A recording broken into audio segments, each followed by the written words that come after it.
Feliz sábado! Muito bom estar com você novamente. Que alegria poder compartilhar a palavra do Senhor nesse 28º dia da nossa jornada espiritual.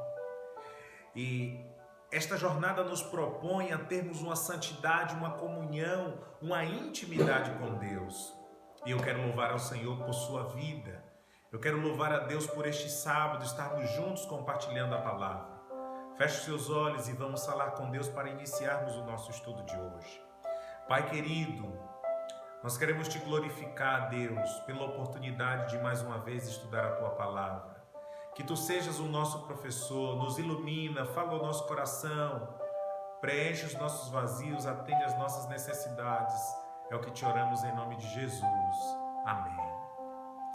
Amigos, na sua jornada de hoje, você vai encontrar várias dicas e várias relações de como a nossa mente ela está associada à nossa saúde espiritual. Mas é interessante que a palavra de Deus e como material de apoio hoje eu quero estudar esse texto com você. Abra sua Bíblia comigo. Em Romanos capítulo 12 nós vamos ver como a palavra de Deus ela é muito precisa ao nos dar algumas lições especiais para o contexto que nós estamos trabalhando. Romanos 12, abra sua Bíblia, seu smartphone ou qualquer outro meio eletrônico. E a palavra nos diz assim: rogo-vos, pois, irmãos, pelas misericórdias de Deus. Olha que interessante, Paulo fazendo um pedido íntimo, fazendo um pedido mais específico, está clamando em nome do Senhor Jesus. E aí vem a sequência, o pedido, que apresenteis o vosso corpo por sacrifício vivo, santo e agradável a Deus, que é o vosso culto racional. Paulo, ao fazer esse pedido de misericórdia maior, reclamando para Deus, Paulo pede que o corpo seja oferecido em sacrifício, como os cordeiros eram apresentados. O culto no templo tinha esta característica. Porém, aquele culto ele se degenerou em formalidades e aparência. O novo culto que aqui Paulo propõe, que ele solicita, que ele pede que as pessoas em Roma e no nosso tempo apresentem ao Senhor, é um culto espiritual, é um culto autêntico, é algo que flui de dentro para fora, algo natural, algo que transborda em alegria por estar na presença do Senhor. A dedicação do corpo em sacrifício não é um sacrifício o qual o corpo deve ser imolado assim como era o cordeiro, mas deve ser uma oferta agradável a Deus, de forma que inclua a fé e o seu serviço. Este era o pedido de Paulo. Esse é o pedido de Deus para a minha vida. Esse é o pedido de Deus para a sua vida, porque quando a nossa mente, que é responsável pela tomada de decisão, é responsável pela moralidade, ela estiver pronta para oferecer este sacrifício, nós experimentaremos grandes coisas e grandes experiências com o Senhor. O verso 2 desse mesmo texto amplia ainda mais esse conceito e essa ideia de como a nossa mente ela é importante nesse processo da adoração. E Paulo diz no verso 2: e não vos conformeis com este século, mas transformai-vos pela renovação da vossa mente, para que experimenteis qual seja a boa, agradável e perfeita vontade de Deus. Paulo aqui diz que a entrega da mente como sacrifício agradável a Deus requer uma renovação. Tem que se tornar espiritualmente nova a nossa mente. Nós precisamos abandonar as práticas pecaminosas. Nós precisamos abandonar os caminhos pecaminosos. Nós não podemos mais ser carnais. Não podemos ter as mesmas atitudes mundanas. Nós não podemos seguir ainda na visão e na direção do mundo. Sabe? Quando Paulo diz, rogo-vos que transformeis nessa adoração perfeita, transformando a vossa mente, ele nos incita que nós não devemos mais pensar no mal e nem idealizar e conceber a ideia do pecado no nosso meio, viver deliberadamente o pecado. Nós temos que ser capazes de entendermos os valores espirituais de Deus e devemos estar dispostos a assim vivê-los. Quando o pecador, melhor dizendo, ele entende Deus em sua mente, ocorre um fenômeno extraordinário, porque ali adentra uma nova luz. Essa luz que antes não era presente porque ofuscava assim o nosso entendimento, e agora nós somos capazes de iluminar os nossos pensamentos e teremos percepções da verdade. Essa luz, essa experiência, ela supera a capacidade humana de viver. Sabe, isso é algo que não vem de nós mesmos. Esta é uma experiência espiritual. Uma mente renovada pelo Espírito de Deus já não se pode adaptar ao mundo e nem às coisas do mundo. Está fora de sintonia com o mundo. É uma nota dissonante do mundo. Como é o Espírito Santo que faz essa transformação em nós, na nossa mente, com a sua presença, ele nos enche com um elemento espiritual constante, de forma que, enquanto estivermos na presença do Espírito Santo, o gosto que é pelo mundano deixa de existir em nós. Os apetites que Paulo vai falar, por exemplo, à igreja de Corinto, os apetites da carne, as concupiscências da carne, não mais terão lugar em nós, porque a nossa mente será transformada pelo poder do Espírito Santo. E por isso que vocês têm sido desafiados ao longo dessa jornada a permanecerem conectados 24 horas com Deus. Porque a Bíblia nos diz, e nós vimos isso ontem, que quando nós resistimos ao diabo, às suas tentações, os seus ataques, ao pecado, se estamos em Cristo, o diabo fugirá de nós. Que tremendo!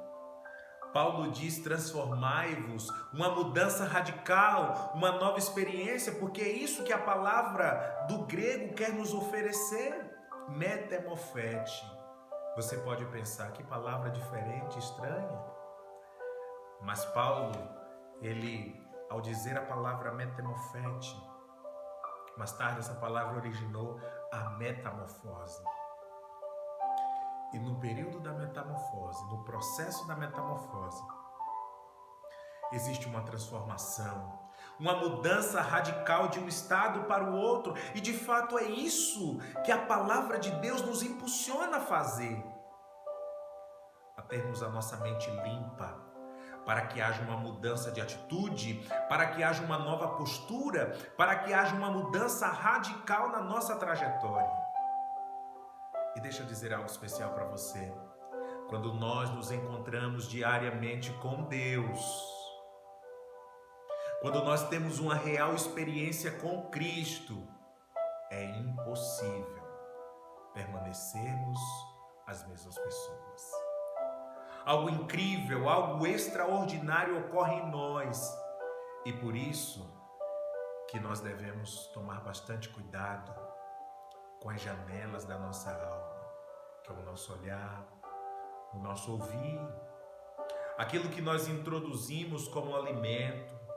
Tudo isso impactará de forma positiva ou de forma negativa aquilo que nós somos. Eu quero contar a história para vocês de um homem chamado Finéias. E Finéias, ele era um homem muito família, um homem trabalhador, honesto, um exímio exemplo para a sociedade. Cumpria com todos os seus compromissos. Era um homem de um caráter nobre. Finéias, ele trabalhava numa mina e ele era responsável por todo aquele grupo de mineradores. E o seu principal papel nesse trabalho era analisar se as pólvoras estavam no lugar, se tudo estava correto para as detonações. E um dia, Finéias, que era um homem de caráter, um homem de família, cuidava bastante dos seus filhos, da sua esposa, era responsável por seu trabalho, ele saiu para trabalhar como um dia qualquer. E ali no seu trabalho, Finéias, ele iria fazer o que todos os dias ele fazia. Mas é interessante que naquele dia, um dos trabalhadores se esqueceu de, no lugar onde eles colocavam a pólvora, ele esqueceu de colocar uma pedra. E era costume de Finéias todos os dias vir e colocar e bater com a barra de ferro para que pudesse verificar se estava tudo correto. E a história nos conta que naquele dia, Finéias, ele, ao bater com a barra de ferro diretamente na pólvora, houve uma explosão e aquele ferro adentrou por essa parte do seu corpo e saiu aqui em cima da sua cabeça, afetando assim diretamente o lobo ou lóbulo frontal de Finéias. A história nos conta que muita preocupação tomou conta de todas as pessoas achavam que Finéias não ia mais resistir, achavam que ele iria morrer, e após alguns dias internado em estado grave, Finéias acorda e consegue se recuperar. Mas a história também nos diz que Finéias, a partir de então, se tornou uma pessoa totalmente adversa, uma pessoa que logo de cara abandonou a sua família, abandonou os seus compromissos e passou a ter um caráter totalmente contrário àquilo que de fato ele era. E essa é uma história verídica e real. Algum tempo depois que abandonou a sua família, que vivia uma vida de extrema miséria, de degradação moral, Finéias faleceu. E quando Finéias faleceu, muitas questões foram levantadas, muitas ideologias a respeito do comportamento de Finéias após o acidente. E um grupo de médicos cientistas resolveram usar o crânio, a carcaça de Finéias, para fazer um estudo.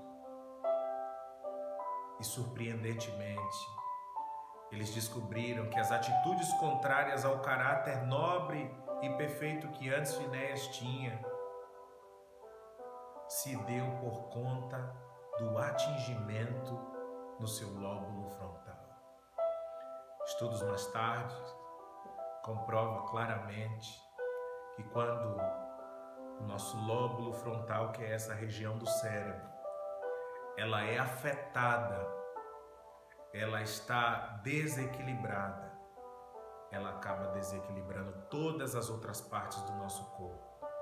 Porque é aqui que nós tomamos a decisão, aqui é a gerência do nosso caráter, da nossa moralidade. E por isso, amigo, por isso, amiga, é nesta região que o Espírito Santo deseja atuar. É isso que o apóstolo Paulo está nos apresentando, que nós devemos manter a nossa mente limpa, os nossos canais de comunicação abertos para ouvirmos a voz de Deus, para que a nossa moralidade ela seja transformada, para que a nossa vida, para que o nosso caráter ele possa ser polido pelo caráter de Cristo Jesus. A nossa conduta ela só pode ser transformada, a nossa vida ela só pode ser modificada se nós tivermos a nossa mente conectada aos céus. Este mesmo Paulo diz que todos nós pecamos e carecemos da glória de Deus. Por isso, a nossa moralidade ela é decaída. Mas quando nós apresentamos a nossa vida nas mãos do Senhor, Ele nos transforma. E hoje eu quero perguntar para você, deseja você começar este dia na presença de Deus dizendo: Senhor, eu sou imoral, a minha vida é cheia de pecados, mas Deus, eu necessito ser transformado por Ti.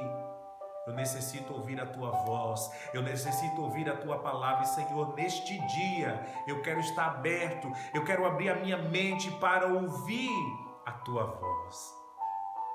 Albert Einstein, ele diz que nenhuma mente que se abre para uma nova ideia voltará a ter o seu tamanho original. Se eu pudesse reescrever esta frase de Einstein, eu diria para você que nenhuma mente que se abre para Cristo continua com as mesmas atitudes.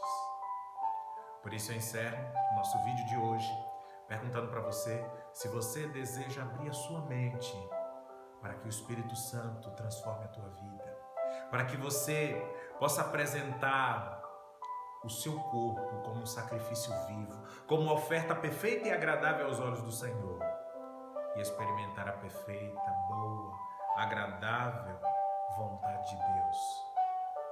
A Bíblia diz que os planos de Deus não podem ser frustrados. Você deseja ser essa pessoa? Se você deseja, no momento que você estiver ouvindo este vídeo, assistindo este vídeo, melhor dizendo, diga eu aceito e feche os teus olhos e ore junto comigo ao Senhor, dizendo: Pai querido, toma-nos em tuas mãos, Deus. Nós não merecemos, Pai, mas nós necessitamos da tua graça. Espírito Santo, a nossa mente necessita de Ti, necessita ser transformada, necessita ser mudada, porque nós não somos justos, nós não somos bons, mas Tu és. Por isso, ó Deus, transforma a nossa trajetória e nos abençoa neste dia. É o que te oramos em Jesus. Amém. Deus seja louvado. Que Deus te abençoe, querido amigo. Que Deus te abençoe, minha amiga. Que você viva na paz do Senhor neste dia. Que Ele aqueça o teu coração. Que Ele transforme a sua mente. E que você experimente a perfeita, a boa e agradável vontade do Senhor. Que Deus te abençoe e nos vemos amanhã.